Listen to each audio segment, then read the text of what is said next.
Howdy, howdy, fellas. Got World of Warships Legends.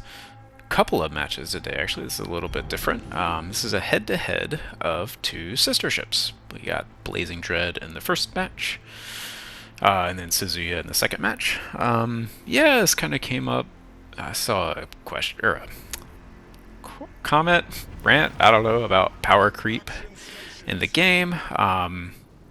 I think there's undeniably some levels of power creep. You look at commander ships, etc. I think some of it's undeniable. There are definitely commanders that come out that are just flat-out upgrades from kind of the previous commanders or free-to-play commanders, whatever. This is, my take on this is maybe a little more nuanced than like, yes, there is, no, there isn't. But it's like, to what degree? How much power creep? How much impact does it actually have on the game? Doesn't matter that much. Some of the comments were made of like, it's unplayable, like tech tree ships or free ships, like you might as well not even play them, whatever, there's nothing left in the game, it's free, or, pay money or lose, or whatever, different various takes. So I was like, oh, and in the discussion, these two specific ships came up, how Blazing Dread is like, oh, it's just better than the Suzuya, and I'm like, I have both of these ships, this isn't my favorite style of ship, I'm not amazing at either of them, I don't love either of them. I don't find them that different. Yes, I think the Blazing Dread is a little bit better, but it's like a little bit better. It's not Suzuya shouldn't be played anymore. There's no point. There's nothing. It's like, okay, Blazing Dread's probably a little bit better. I think that most of the power is in the smoke screen. A lot to do about the fire chance. It's higher. It does less damage. It has less health. None of that is like wildly different. They both still set a lot of fires. They both have pretty good HE damage output. The smoke is very useful, but it's not like, oh my gosh, amazing. As you can see right here, I'm just using island cover like I would in the Suzuya. The smoke screen isn't, wickedly changing anything. I don't know. My take on the whole thing is like, yeah, there are instances where, and actually my BA Turpitz video is a similar kind of thing, like compared to the original ship. Yeah, it might be better. It might be better in some instances. It might be overall better depending on what you're looking for. Is it so much better that it's just flat out a problem? I don't know. I'm not convinced. I think like a lot of these things, sometimes just too much gets made about some differences. Like, yes, they may exist, but yeah, doesn't matter that much. Yep. See, again, spotted for a second, taking a little fire. Same thing in Suzuya. Like, up to this point, this is no different from Suzuya. And I was kind of, I'll go through the stats of both ships, but like, yeah, we're on this flank, we're kind of trying to kite out if we need to, get some fires. We've got a good, I think it's our cruiser doing all the spotting on these ships behind this island. This is great. Again, drop the spot, just like I would in Suzuya. So I was intentionally playing these matches, kind of thinking about the differences between the ships. I've gone with the exact same build for both. I think I went back and forth on whether I should change the build or not. I decided to just go with the same build, like just as close to like a direct comparison. I think I would change the build a little bit for the Blazing Dread, probably go fully packed instead of refill station. Honestly, mostly just for the cooldown on the smoke. That's one of its big drawbacks. But actually, speaking of that, let's just go take a look at the builds of the two ships while I'm just kind of farming these ships down. So yeah, here, take a look at the build. I've got Haguro. Speaking of power creep, like Haguro is, well, not even, because IGN Cruiser is mostly HE focused. I think Haguro is specifically very good on the lights because of that unique skill, increasing the penetration. You cross a couple of really important thresholds depending on the ship. I've gone with refill station. Let's take a look at the specs. Good damage output. Decent reload, awful turret traverse. I had turret rotation, might go back. They have the same torpedoes, same AA defense. I went back and double checked that. Same maneuverability, same concealment. I should have looked at the armor, but it's the same. They're the same ship. They've just tweaked the gun stats and the loadout. Repair party's a tiny bit lower. Sonar is the same. It has the smoke screen, but like, oh, look at that reload time. What is that? 4 minutes? Like 4 minutes? 6 times 4 is 24. Yeah, 4 minutes. I haven't played it a ton, but again, partially because I got it, and I was like, this is just Suzuya. Like, So you can see the repair party is a touch higher on Suzuya. It has like 4,000 more health, 4% less fire chance. Same torpedoes, same AA, same maneuverability, a little bit more damage in the actual shells. a little less fire chance, no smoke screen. Like, does it make that much difference in an actual game? I don't know. Yeah, I'm double checking all. Like, was all this the same? I think it's all the same, right? It's the same, right? Yeah, I think it's the same. Should have like taken a screenshot. But anyway, like, those are the ships. Oh, I forgot it. There's Suzuya stats. I forgot to put it in the video. Like, it's whatever. They're similar enough. Neither of them are great. Again, these aren't like my favorite ships. This isn't what I would point to of like, oh yeah, look at how good I am with these ships. I think some of them is just inherent in the ship. Also, it's just not my favorite playstyle. It's not one that I've practiced a lot. I like to be generally more aggressive. I prefer AP. Like, these aren't super fun for me. I did enjoy the Suzuya back when I got it. You say I played 100, whatever, 160, 161 matches, whatever it was. Enjoyed it. A lot of those stats are old. You know, back I wasn't bad at the game, but it's been 2 years since I got it. Like, that was a long time ago. So I'm better now, but again, it's fine, it holds up. I don't take this ship out a ton. This kind of like long-range AG farming, it's fine. You know, it has its place. You can get a lot of damage, but honestly, my damage averages in it aren't significantly higher than they are in some of my more kind of aggressive cap control style ships that I end up enjoying more. So whatever, it is what it is. But again, like I got this Blazing Dread. I was like, oh, this thing's gonna be amazing. Everyone's set. Like, you're set. The fire's all over everything, everywhere. Again, it's fine. It's fine. It felt very much like playing more of the Suzuya. So I played whatever it was, 10 matches or so. This is actually one of the few ships that I regret getting. Most ships that I have acquired, it's like, oh yeah, that was something different, that was fun. Even if it's not my favorite ship, it's like, cool, that was a different experience, I'm glad I experienced it. This is one of the few that I'm like, that wasn't worth it. It's the same. It's the same as Suzuya. And the same in that it's close enough that I don't feel like it's a significantly different play experience when I play it. So, like, yes, they are different ships, they are different, but for me, for my personal taste, they're not different enough for this to feel like a different ship. Like, again, I sat in the smoke screen for a little bit. I also could have just moved up in front of this island, like, as I'm doing now. You know, like, slightly different positioning choices. That smoke screen, putting that smoke screen down, didn't, like, revolutionize this game. I'm still just farming these down. I was maybe able to get a little bit more out than I would have otherwise. It didn't save me. I didn't get 50,000 damage in the smoke. Like, game's kind of just going the way it would have anyway. Yeah, we see right here, like, we have kind of a commanding lead, but as always, like, things aren't over until they're over, so just keep watching. Our destroyer has gone down and theirs hasn't, and that is always something you have to be a little cautious about, because destroyer spots make caps, they're a power multiplier, and they also get the points, like for that alternative win condition of points rather than sinking everything. So they're a valuable ship on the game, and theirs just being alive somewhere running around is cause for concern. And yeah, we'll see.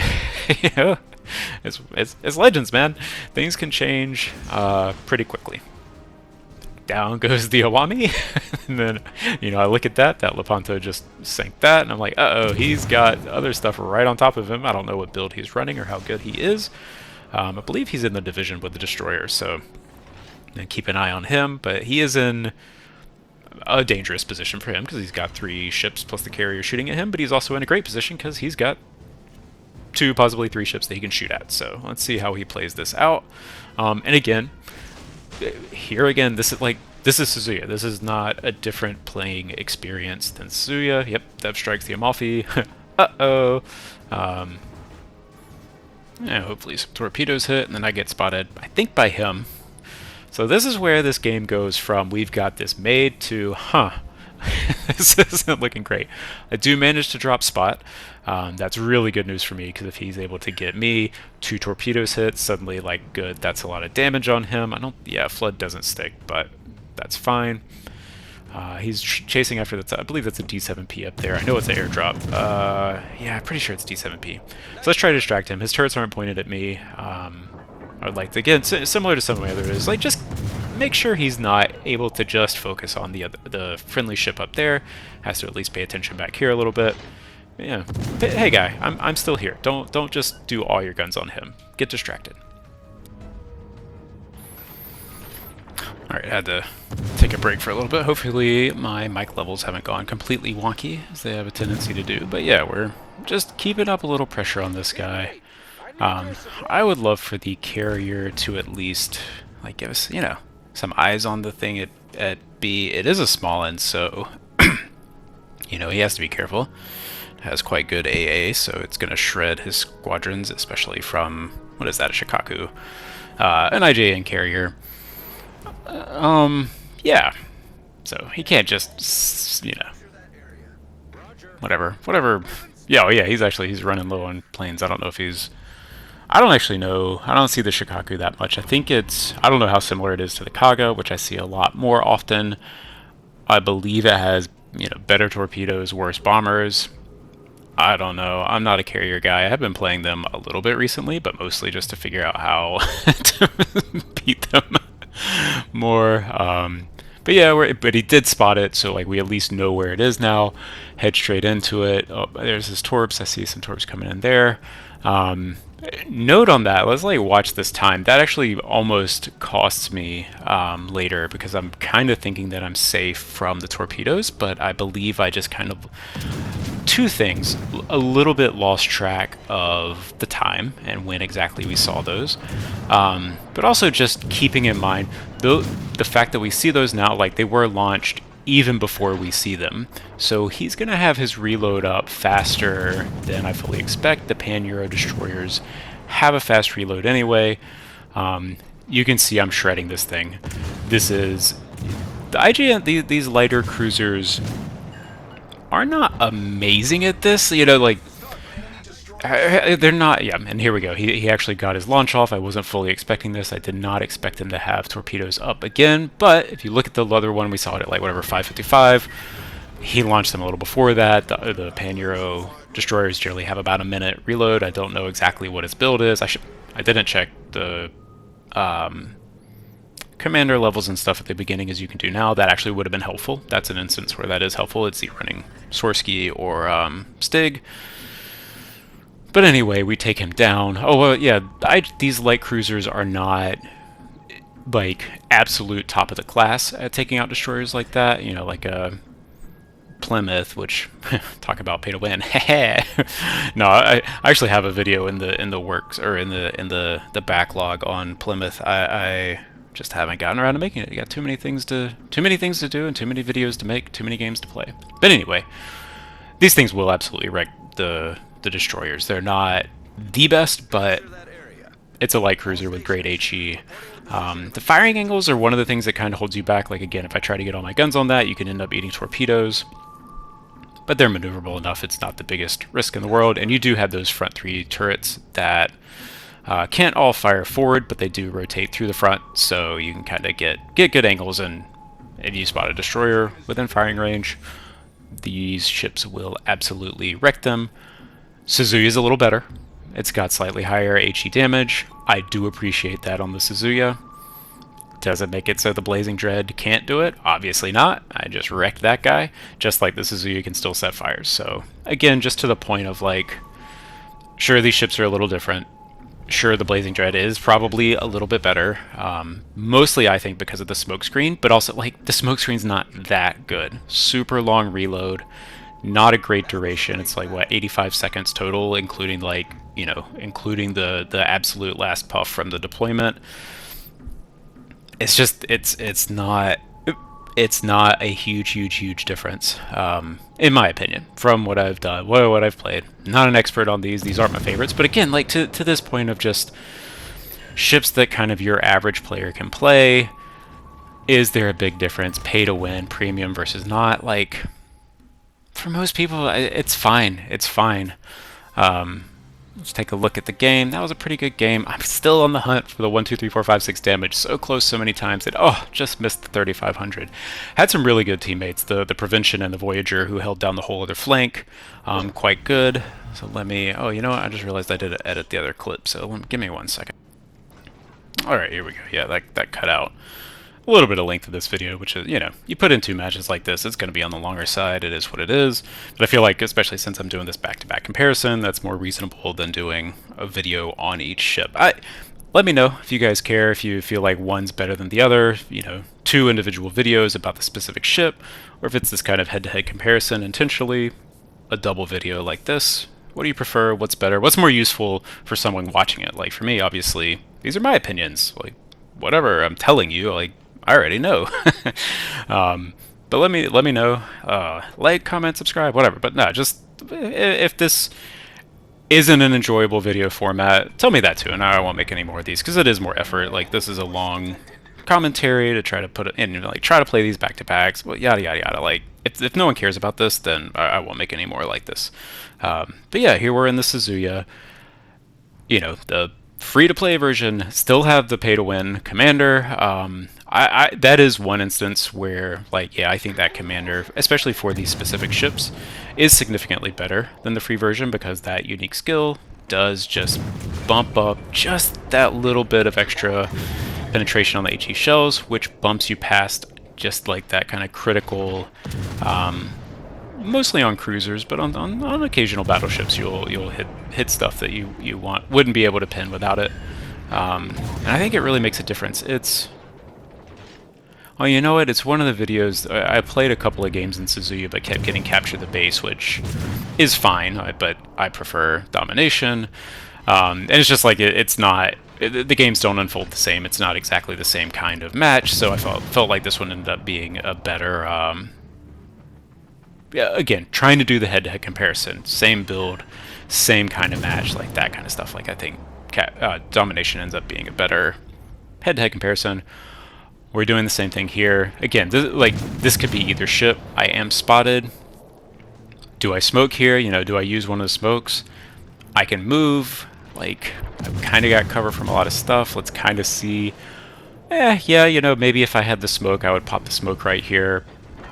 That might make a difference. I might can sit behind that island, maybe move into B. So, again, like, I'm don't get me wrong, and you know I was a little facetious in the beginning, kind of like my pretend angry voice. Like I don't, and actually maybe this is the point to do this. Like I understand why it feels like this. You know that everybody else has an advantage. If they paid money, they have an advantage.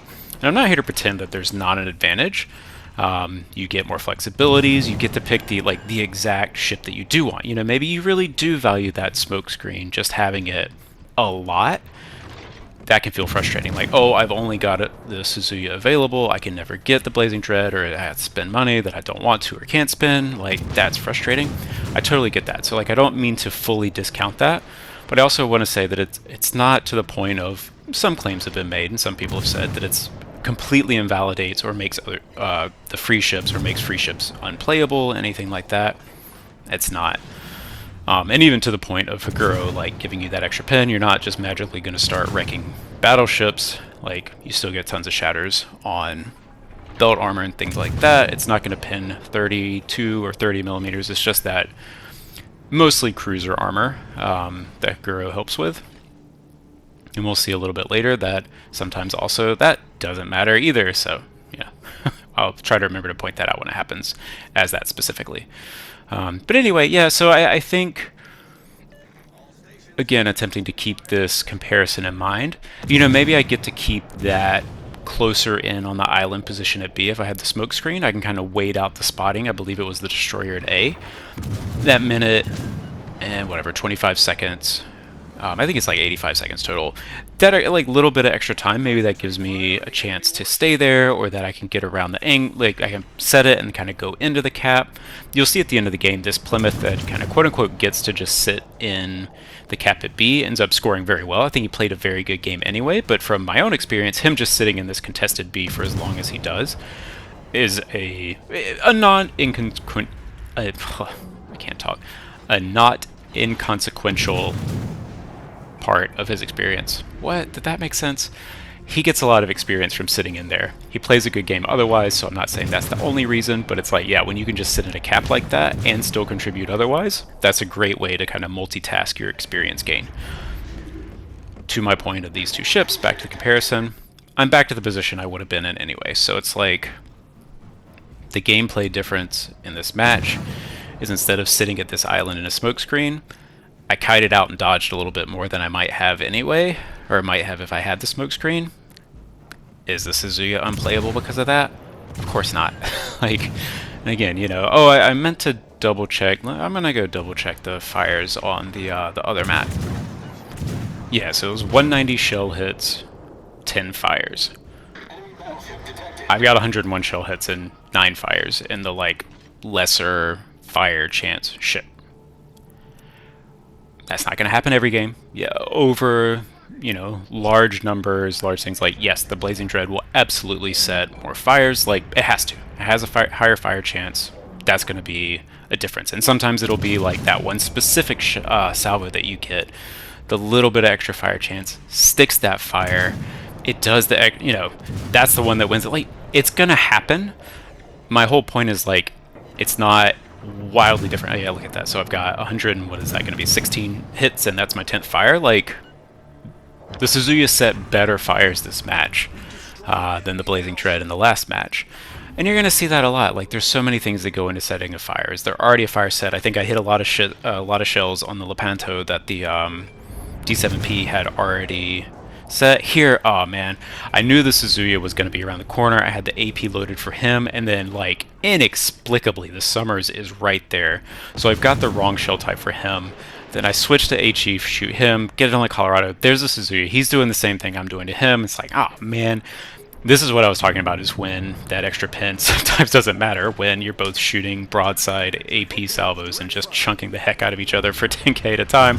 You know, never forget the AP on the, yeah, like, don't forget about the AP on these light cruisers, even the IJN ones that don't necessarily have a reputation for good good AP, like maybe the Americans or Soviet ones do. When you're less than 5 kilometers away from another light cruiser, yeah, and he's broadside, or you're broadside, you can definitely load the AP. Let's see if we can finish off this Colorado. I was actually really hoping for the double strike. That would have been a really nice, you know, Pays de resistance to drive home the point that these ships are both good, but I missed both. Again, you know, this Plymouth, he plays a good game. I can't, in good conscience, like, begrudge him, but I was a little ticked here that it feels like he waited for me to make the push, and then he comes in and, like, swoops up all the kills. You know, like, come on, I'm chunking the heck out of this thing. He gets the kill on that, he gets the kill on the Suzuya, and it's like, dude, come on. But as always, I'd rather take the win than the stat glory.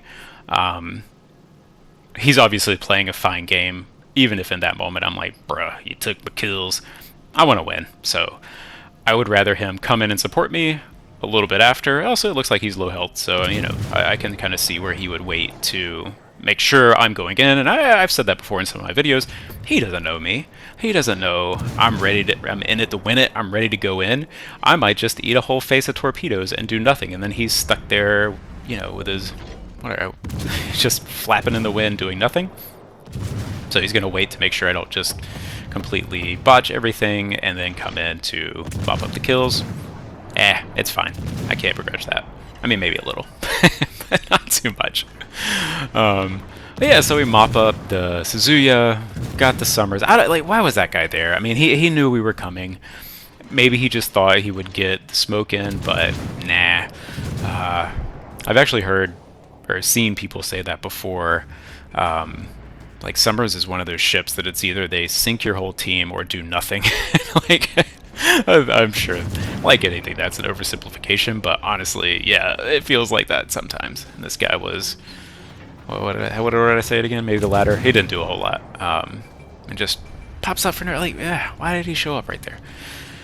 Farming down this Tirpitz, hoping he doesn't shoot us. Again, maybe this is an instance where I pop a smoke screen, but, you know, we're 17 kilometers away from this guy. He's engaged on other ships. Is it really that much of a danger? I don't know. I don't know that the smoke screen makes a huge difference there. If I had used it, I might have, but then it's also, you know, I think we've got a pretty good handle on this match, but the points are tied. We don't know exactly how our team's doing up there. They've got some help. Like, we just don't exactly know how that's going. I'd see some angling that I'm not super thrilled with, but then the Tirpitz takes a good whack. Yeah, here we're fine. But I guess my point was, I'm trying to head down to the carrier. I could tell the carrier is still probably exactly where he was because he was spotting me with my firing ring. So I know he's probably still in that exact same spot. Hasn't moved the whole game. we want to head down there, sink him, just in case stuff goes wrong up here at sea. I don't know if they've got eyes on our carrier. I can't tell right now how low that Roma is. He was a little low, but not crazy low. Like, you just don't know. So my next step is the carrier. I see the Tirpitz looking at me. If I had a smoke, I would absolutely smoke right here.